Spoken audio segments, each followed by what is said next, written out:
Rain swept across the Montana Valley so hard it looked like the sky was breaking open. Silas rode with his hat pulled low, barely able to see his horse's ears through the sheets of water. He was used to storms. He was used to loneliness, too, but he had never seen anything like the shape he spotted on the roadside that day. A small figure huddled in the mud, a woman soaked through, barely sitting upright. Silas pulled the reins and slowed his horse. The closer he got, the more the sight tightened his chest. Her dress clung to her thin frame. Mud coated the hem. Her shoes had worn through at the bottom, the skin of her feet showing through the broken leather. She held a small bag in both hands, like it was the last thing she owned in the world. She looked up at him. Her brown eyes were red around the edges, not from crying, but from days without tears left to give. "Where you headed?" Silas asked. His voice came out rough from disuse. She stared at him through the pounding rain. "I don't know anymore." Her answer hit him harder than the storm. Behind them, the town was 5 miles of mud. His cabin was only 1 mile away. He looked toward the road, then back at her shaken form. Something old and half-buried stirred in him, something he had tried to forget existed. He reached down his hand. They say kindness shows up when we need it most. Sometimes it comes wearing a muddy hat with a man who doesn't speak much but means what he says. Silas lifted her onto his horse and rode through the storm toward his cabin, the weight of her shivering body leaning against him. Inside, the place smelled of wood smoke and neglect. Dishes sat in the basin with old beans dried on the edges. Dust lined the windows so thick it looked like frost. He had been living alone so long he hardly noticed the mess anymore. He knelt by the stove and fed it kindling until the fire caught. Behind him, the woman stood dripping onto his floor, her arms wrapped tight around herself, her bag held against her ribs like a shield. Silas grabbed a wool blanket and held it out without looking at her face. "Get warm." She took it, her cold fingers brushing his. He poured black coffee into a tin cup and set it near the fire. She wrapped both hands around it, and he saw how badly they trembled. She hadn't eaten right in days. Anyone could see that. Silas sat across from her. Steam rose from her dress as it dried. The smell of wet wool filled the room, mixed with a faint trace of lavender that must have clung to her clothes from another life. She finally spoke. "Ohio," she whispered. "My folks died when I was 17. Scarlet fever took them the same week." Silas nodded. He didn't speak. He knew loss, too. "I worked in a sewing factory," she said, 12 hours a day. Then I saw the advertisement, a Montana rancher seeking a wife, hard-working and sincere. We wrote letters for 3 months. Her hands tightened around the cup. Her voice stayed low, steady, like she was telling someone else's story. "He said he'd meet me at the Willow Creek depot, said he'd be wearing a blue kerchief." She swallowed hard. "I sold everything for a train ticket. There was no going back. 2 days at the depot, sleeping on a bench. No husband, no blue kerchief, no promise waiting for her. So I started walking," she said. 40 miles, 3 days. One woman gave me bread. That was all." Her fingers moved to the clasp of the bag. She opened it and pulled out a stack of letters tied with kitchen string. The paper was soft from rain, the ink smudged. His name was James Hollister. He said he had a ranch. Silas froze. James Hollister ran the mercantile in town. He had a wife, 2 children, a perfect white fence, and he had never owned a ranch in his life. Faith watched him closely. "You know him." Silas nodded once. "He's got a family." The fire crackled. Rain hammered the roof. Faith didn't break. She didn't scream. She didn't cry. She stood, walked to the stove, and fed the letters into the flames one by one. The ink curled. The paper blackened. 3 months of lies burned away in seconds. "You can stay," Silas said, "as long as you need." She didn't answer. She watched the last piece of paper turn to ash. Faith slept through most of the next day. Silas checked on her twice. She lay curled beneath the wool blanket, breathing deep and even. Her body was paying the debt of 40 miles through country that didn't care whether she lived or died. When she finally came out the next morning, Silas woke to a smell he hadn't known in years: cornbread. She stood at the stove with her hair pinned up tight and an old apron around her waist. The table was clean, the basin was empty, the dishes were stacked neatly. His cabin didn't look like his cabin anymore. "I don't take charity," she said without turning around. "I work for my keep." Silas sat at the table and ate without speaking. It tasted like something he had lost a long time ago. 5 days passed before Faith spoke more than a handful of words at a time. She worked with quiet purpose, cleaning what Silas hadn't touched in months. She mended shirts he had forgotten he even owned. She learned the rhythm of the land without needing to be told. But something stayed locked behind her eyes, something that had been broken long before she walked into his cabin. On the 10th morning, she surprised him. "Mr. Silas," she said at breakfast, "may I plant some flowers by the porch?" He paused with his coffee halfway to his mouth. No one had asked him for anything in years, not even a small thing like flowers. "Plant what you want," he said. That afternoon, he watched her from the fence line. She knelt in the dirt with his old hand spade, sleeves rolled past her elbows, digging small holes with care. Morning sun fell across her hair, turning it bronze. She hummed while she worked. A quiet sound carried on the breeze. Silas told himself he was fixing the fence post. He wasn't watching her, not at all. But when she looked up and caught him staring, he nearly hit the fence with the hammer. She smiled a little, just a corner of her mouth. She knew. That night, Faith set her small bag, still the only thing she owned, into the corner of the front room and left it there. She didn't keep it beside her feet as she always had, didn't carry it from room to room. She left it resting against the wall like it no longer needed guarding. "I'm tired of carrying it," she said. Silas understood more than her words said. He said nothing. He didn't need to. 7 days later, they rode into town so Faith could mail a letter to her friend back in Ohio. Silas sensed the tension in her before they even saw the rooftops of Willow Creek. Her hands twisted a handkerchief until it looked like rope. Her shoulders sat tight, too tight. "Nobody's gonna bite you," he said gently. She tried to smile. It didn't reach her eyes. Town came slowly into view. A church steeple, the general store, the saloon, a few horses tied outside. People moved along the boardwalk. As they stepped inside the store, the bell jingled, and 3 women turned at once. The talking stopped. Every pair of eyes settled on Faith. Silas felt the heat crawl up his neck. He hadn't wanted this trip. He hadn't wanted to put her in front of watchful eyes so soon. Martha Perkins stood behind the counter. Her smile was sweet, but her eyes were sharp as pins. "Well now," Martha said. "Silas, been a while." Her gaze slid to Faith. "And who might this be?" "She's helping at my place," Silas said. His voice came out stiff. "Helping," Martha repeated, tasting the word. Faith met her stare with quiet strength. She nodded once, polite but proud. "Good morning, ma'am." Martha blinked, thrown off. "Good morning." Faith mailed her letter. The women whispered behind their hands. Their eyes never left her. Silas felt every second of it. When they stepped back onto the boardwalk, he heard the voices drifting from the open store window. "Mail order bride, left at the depot like unwanted baggage." Another voice chimed in. "Living with Silas now, alone." Laughter low and knowing.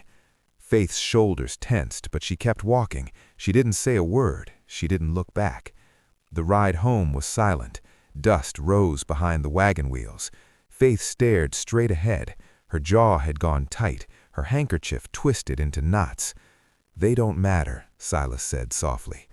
"They think I'm a fallen woman living in sin," her voice said. It didn't shake. It was too steady. "I know what they think. Doesn't change what's true." She looked at him, really looked. Something in her eased. "Thank you," she said, "for letting me stand my ground." Life slipped into a fragile calm. Faith cooked meals that tasted like memory. She tended the flowers outside. She mended more shirts. Silas watched her settle into the life she hadn't meant to find, the life that slowly began to belong to both of them. But trouble was coming. It always did. 7 days after the trip to town, a rider appeared. Old Wilbur, the mail carrier. He didn't normally stop at Silas's place. His eyes drifted toward Faith, standing on the porch. "Bank got robbed last night," he said. "Willow Creek. Cleaned out the safe. Folks are scared." Faith stilled. Wilbur's next words came slow, heavy. "Sheriff's talking to everyone who came through town lately. Thought you ought to know." Wilbur's gaze flicked toward Faith again. Too long. Silas felt his fists tighten. Later, when he rode into town for medicine for his horse, Pete Tucker pulled him aside in the saloon. "I'm telling you because your daddy helped mine once," Pete whispered.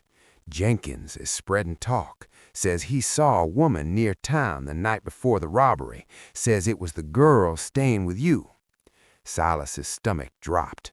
Jenkins was old, half-blind, known for getting things wrong. But fear didn't care about truth, and the town was already afraid. Silas rode home fast, dust rising behind him. When he stepped into the cabin, he found supper waiting. Beans, cornbread, a candle glowing in the center of the table. Faith smiled faintly. "You look troubled this morning. Thought a proper meal might help." Silas sat, ate in silence, watched her hands, her palm, her innocence. But doubt was a splinter, small but sharp. Did he trust her because she deserved it, or because he needed to? That night he watched her from the porch as she looked out over the valley. The sky glowed with fading light. Her shoulders rose and fell slowly. She seemed so small against the world.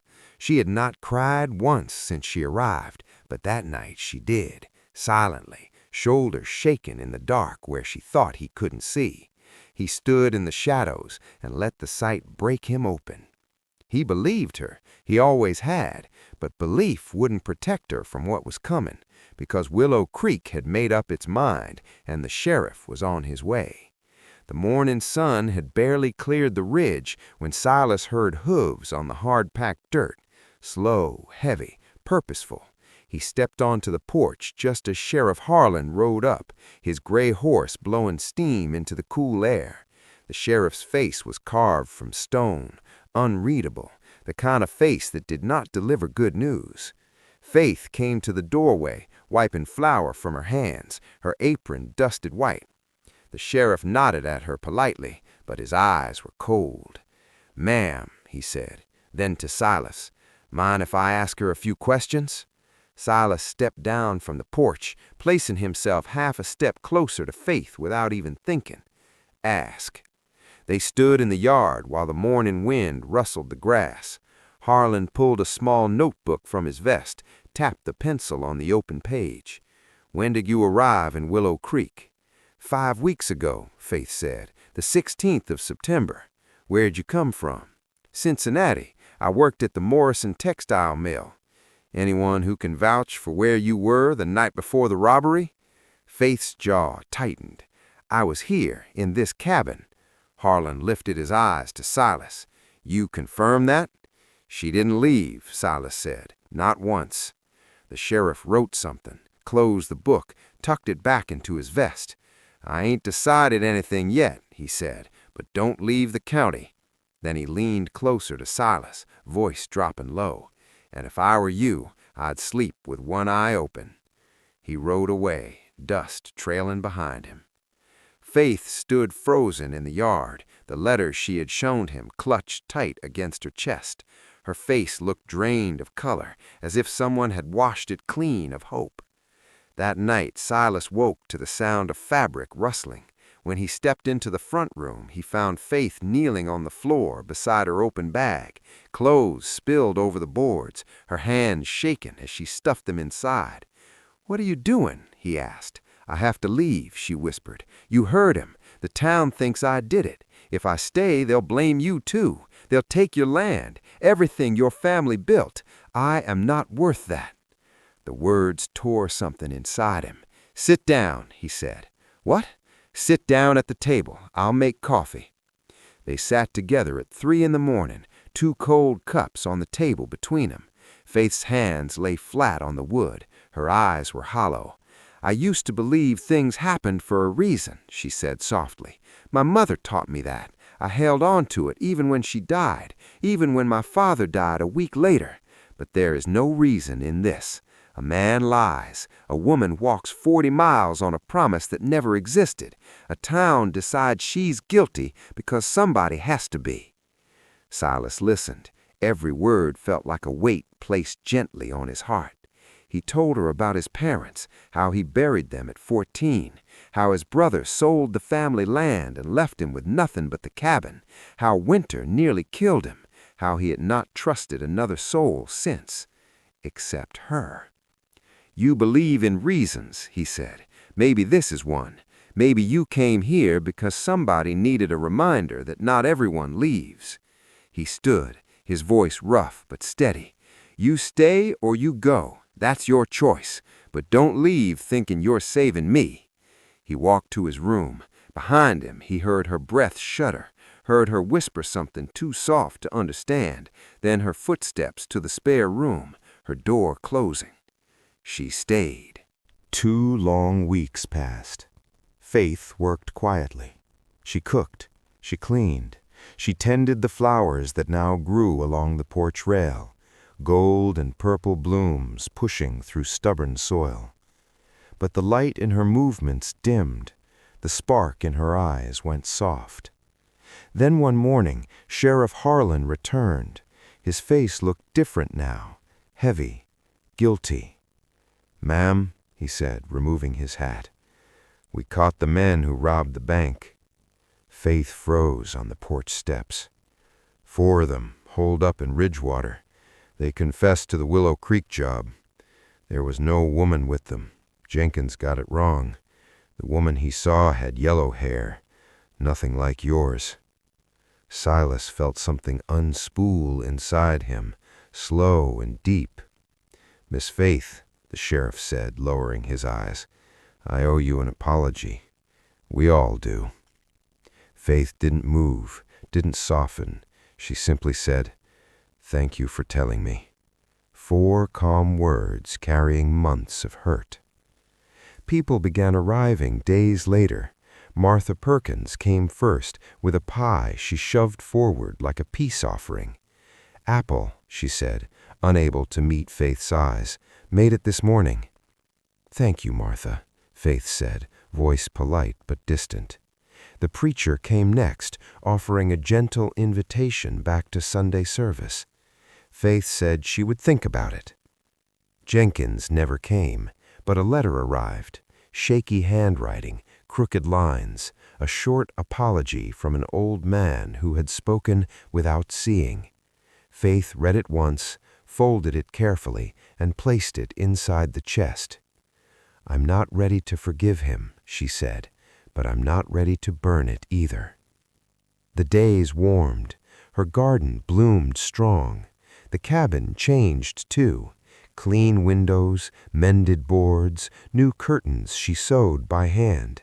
It felt like a place built by 2 people instead of 1. One evening, Faith stepped onto the porch, drying her hands on a towel, her hair falling loose around her shoulders. She sat beside Silas on the bench, close enough their shoulders touched.